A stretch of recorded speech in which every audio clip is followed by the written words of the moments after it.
Hello നമസ്കാരം. ഇന്ന് നമ്മൾ പറയാനായിട്ട് പോകുന്നത് അഡ്വക്കേറ്റ് ജനറലിനെ കുറിച്ചിട്ടാണ്. കേന്ദ്രത്തിൽ അറ്റോർണി ജനറലിന് സമാനമായി സംസ്ഥാനങ്ങളിലുള്ള ഉദ്യോഗസ്ഥനാണ് അഡ്വക്കേറ്റ് ജനറൽ. അഡ്വക്കേറ്റ് ജനറലിൻ്റെ ഭരണഘടനാ വകുപ്പ് ആർട്ടിക്കിൾ 165 ആണ്. സംസ്ഥാന ഗവൺമെൻറ്റിന് നിയമോപദേശം നൽകുന്നത് അഡ്വക്കേറ്റ് ജനറലാണ്. കേന്ദ്രത്തിൽ അറ്റോർണി, സംസ്ഥാനങ്ങളിൽ അഡ്വക്കേറ്റ്. അഡ്വക്കേറ്റ് ജനറലായി നിയമിക്കപ്പെടാനുള്ള യോഗ്യത ഹൈക്കോടതി ജഡ്ജാകുന്നതിനുള്ള യോഗ്യതയാണ്. നിയമസഭാ സമ്മേളനങ്ങളിൽ പങ്കെടുത്ത് അഭിപ്രായം പറയാൻ കഴിയുന്നതിന് അഡ്വക്കേറ്റ് ജനറലിന് അധികാരം നൽകുന്ന വകുപ്പാണ് ആർട്ടിക്കിൾ 177. പാർലമെൻറ്റിൽ അറ്റോർണി ആണെങ്കിൽ നിയമസഭകളിൽ അഡ്വക്കേറ്റ് ജനറലിന് അഭിപ്രായം പറയാൻ കഴിയും.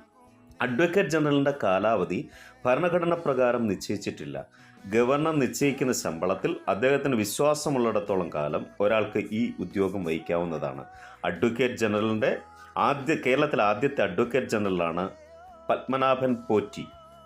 കേരളത്തിൻ്റെ പുതിയ അഡ്വക്കേറ്റ് ജനറലാണ് ശ്രീ കെ ഗോപാലകൃഷ്ണക്കുറുപ്പ്.